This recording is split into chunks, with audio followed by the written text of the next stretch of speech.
Welcome back to my YouTube channel. इस video में बात करेंगे हिंदी के बारे में। अगर आपने Hindi as a optional subject लिया हुआ है तो उसके पीछे दो ही रीज़न्स हो सकते हैं। पहला रीज़न आपने इसलिए लिया है ताकि आप अपने जो मेन सब्जेक्ट्स हैं उसमें ज़्यादा ध्यान दे सकें और इसलिए आपने हिंदी को लिया होगा। और सेकेंड रीज़न ये हो सकता है आपने इसलिए हिंदी को लिया है ताकि आपका जो परसेंटेज है वो बूस्ट हो सके because of Hindi, because as you think कि हिंदी ईजी होता है। हिंदी एक इजी सब्जेक्ट है। अगर आप एक दिन पहले एग्जाम के पढ़ के जाएंगे Hindi, if planning to do so, then आपको पास तो आप हो जाएंगे, बट स्टिल अगर आप 90+ मार्क्स ले आएंगे तो आपका परसेंटेज बूस्ट हो जाएगा और you can easily do that. बस आपको उसको पढ़ना पड़ेगा, you have to give time to Hindi. And I have scored 96 in Hindi, and in this video I am going to share you some tips following which you can also score better in your Hindi examination. So let's start this video. Coming to the first point, जैसे कि आपको जब exam में paper मिलेगा उससे पहले आपको 15 minutes मिलेंगे, जैसे आपको हर सब्जेक्ट के लिए मिलते हैं रीडिंग टाइम। जब आप उसमें अपने ऐसे को सेलेक्ट करेंगे, आपको ऐसे में 6 क्वेश्चंस देते हैं। एंड इफ यू कंफ्यूज कि which type of questions come in your Hindi exam, so you can watch the video. I made a video on Hindi previously, you can watch it out and I will provide the link in the description. So ऐसे में 6 question देते हैं and आपको पहले से आपने सोच लिया हो कि आप कौन सा ऐसे अटेम्प्ट करने वाले हो, नैरेटिव, डिस्क्रिप्टिव, कोई भी ऐसे। तो जब आप ऐसे को अटेम्प्ट करने जा रहे हो तो डायरेक्टली उसको लिखना स्टार्ट मत कर देना, बिकॉज आपके दिमाग में इस समय बहुत सारे आइडियाज़ फ्लो होंगे, आपको बहुत सारे आइडियाज़ आएंगे भी और चले भी जाएंगे। जितने स्पीड से वो आएंगे उतने स्पीड से वो चले भी जाएंगे, ठीक है। तो इसलिए आपको करना क्या है, यहाँ पे आपको साइड में रफ में पॉइंटर्स बनाने ना कि आपको ये पॉइंट्स इंक्लूड करने अपने ऐसे। आपको ऐसे मिलता है प्रकृति में, तो आप पहले इसको इंट्रोड्यूस करोगे, फिर उसके बाद जब आप लिखना स्टार्ट करोगे उसके बाद आप लिखोगे कि प्रकृति में क्या क्या देती है। तो उस टॉपिक के अंदर आपके दिमाग में कितने सारे पॉइंट्स आ रहे हैं उसको आप रफ में लिख लो। फिर आप नेक्स्ट इंक्लूड करोगे कि प्रकृति को हम कैसे नुकसान पहुंचा रहे हैं, फिर उसके अंदर आपके पास बहुत सारे पॉइंटर्स आएंगे, आप उसको लिख लो रफ में। एंड आफ्टर दैट जब आपके सारे पॉइंटर्स फिनिश हो जाए, जब रफ में आपने एक समरी रफ में जब आपने बना लिया उसको, उसके बाद अपना ऐसे लिखना स्टार्ट करो, क्योंकि अब आप आसानी से लिख पाओगे, क्लैरिटी से लिख पाओगे, क्योंकि you will not get confuse कि अब ये पॉइंट लिखना है कि अब ये पॉइंट लिखना है। जब सेकेंड पॉइंट लिखने जाओगे आपको लगेगा कि अच्छा पहले ये पॉइंट लिख देते हैं, फिर उसमें बहुत सारी मिस्टेक्स होने के चांसेस भी रहते हैं। इससे बेटर है कि आप पहले से एक रफ बना लो पॉइंटर्स, उसके बाद लिखना स्टार्ट करो, ये ज़्यादा बेटर होगा as compare to the previous method. जितने भी पॉइंट्स वो एसएस में आपसे पूछेंगे, इंक्लूड ऑल द पॉइंट्स, जितने भी पूछे सभी पॉइंट्स को आपको इंक्लूड करना ही करना है। अगर आप ऐसे लिखते थे ब्लैंक हो जाते हैं या बहुत ज़्यादा स्पेलिंग मिस्टेक्स करते हैं, आपको आइडियाज़ ही नहीं आते, तो प्रैक्टिस आपको यहाँ पे करना पड़ेगा। अगर आप 4-5 बार प्रैक्टिस कर लेते हैं अच्छे से तो आपको एक अच्छी क्लैरिटी मिल जाएगी कैसे आपको ऐसे लिखना है। कमिंग टू द कॉम्प्रिहेंशन, जब आपसे कॉम्प्रिहेंशन में वो क्वेश्चंस पूछेंगे, 3 क्वेश्चंस पूछते हैं and each question carries 3 marks. जब वो क्वेश्चंस पूछेंगे तो try to answer all the parts of the questions. हो सकता है 2-3 पार्ट हो क्वेश्चन का, तो try to answer all the questions and answers ना ही ज़्यादा बड़े लिखने हैं ना ही ज़्यादा छोटे लिखने हैं। जितना मार्क्स, जैसे 3 मार्क्स का क्वेश्चन है और जितना उसमें पूछा जा रहा है उसके अकॉर्डिंगली आपको आंसर लिखना है। एंड जब उसके बाद जो वो MCQs पूछते हैं बेस्ड ऑन द कॉम्प्रिहेंशन, वो MCQs पूछेंगे।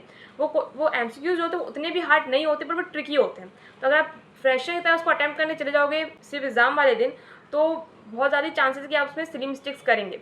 जब आप प्रैक्टिस करेंगे तो आपको पता चलेगा कैसे क्वेश्चंस आते हैं एंड जब एग्जाम में आपको क्वेश्चंस पूछेंगे you will not gate stumbled कि इसको अटैम्प्ट कैसे करना है। कमिंग टू ग्रामर सेक्शन, जब ग्रामर सेक्शन होगा उसमें 2 पार्ट्स होते हैं, A and B.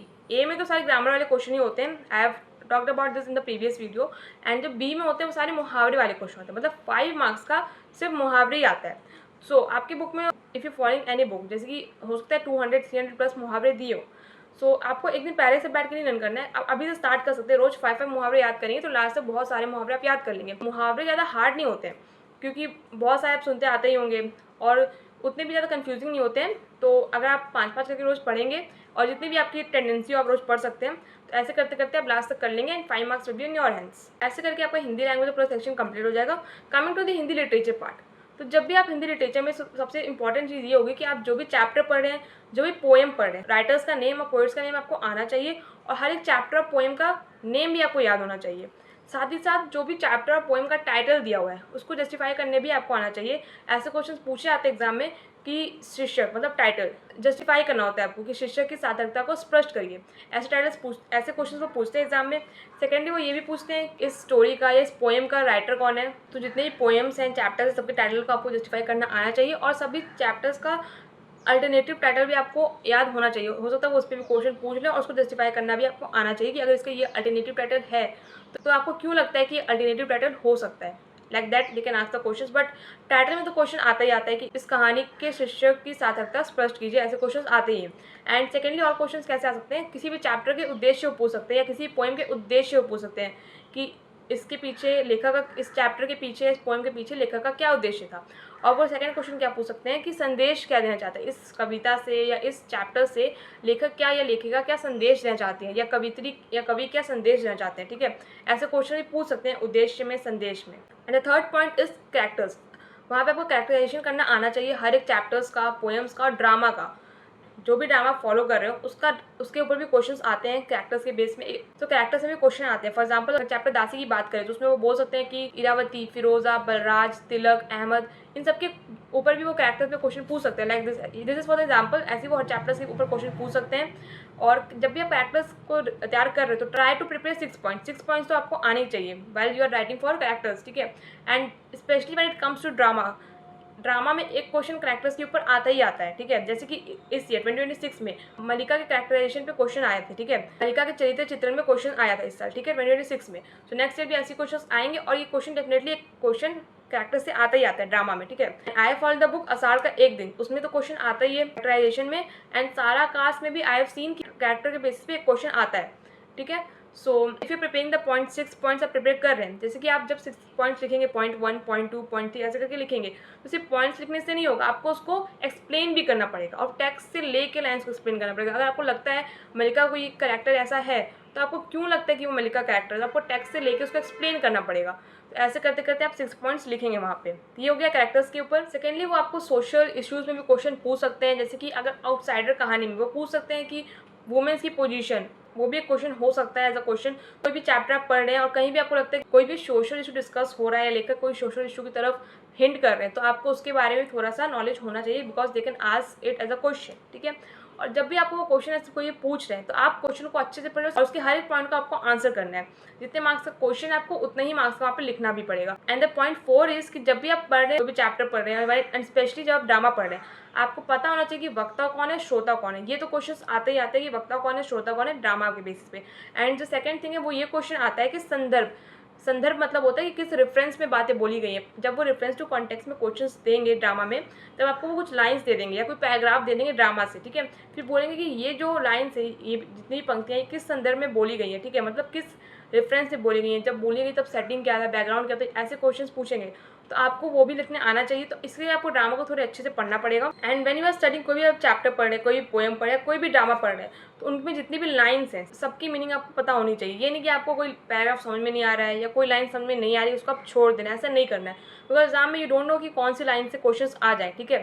So when it comes to drama तो आपको हर एक पैराग्राफ्स की मीनिंग समझ में आनी चाहिए। Specially when it comes to poems, आपको कोई भी पैराग्राफ लीव नहीं करना है and only because you don't understand it, क्योंकि उसमें कोई भी पैराग्राफ को उठा के वो दे सकते हैं, उसके बेस पे क्वेश्चन पूरा फ्रेम हो सकता है 10 मार्क्स का, ठीक है। पूरा एक क्वेश्चन फ्रेम हो सकता है रेफरेंस टू कॉन्टेक्स्ट में, ठीक है।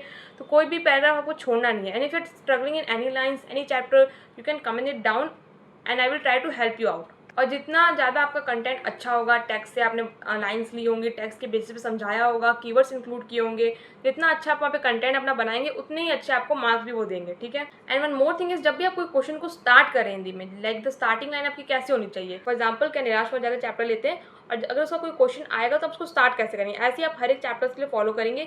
तो आपको कैसे स्टार्ट करना है, क्या निराश हुआ जाए शिक्षक, हिंदी के सुप्रसिद्ध चिंतक, इतिहासकार व निबंधकार हजारी प्रसाद द्विवेदी द्वारा लिखित है। ऐसे करके आप हर एक चैप्टर्स की लाइंस को लिखोगे जब भी आप स्टार्ट करोगे क्वेश्चंस हर एक चैप्टर्स का, पोएम्स का। And when it comes to poem, Sakhi and Tulsidas के पद, जब इनके पोएट्स के बारे में पूछा जाएगा तो इनके पोएट्स के बारे में आपको थोड़ी सी इन्फॉर्मेशन होनी चाहिए, क्योंकि उनके बारे में क्वेश्चंस पूछ सकते हैं, तो इनके बारे में थोड़ी सी नॉलेज रख लीजिएगा। अगर आप जब भी स्टार्ट करें पोएट के बारे में लिखना, तो आप ऐसे स्टार्ट करिएगा, कबीरदास हिंदी की संत काव्य धारा की निर्गुण शाखा के प्रमुख कवि हैं, ऐसे स्टार्ट। सो इस वीडियो में इतना ही। I hope you find this video hopeful and if you are struggling in any topic you can comment it down. I will try to make a video on that. So let's meet in the next video.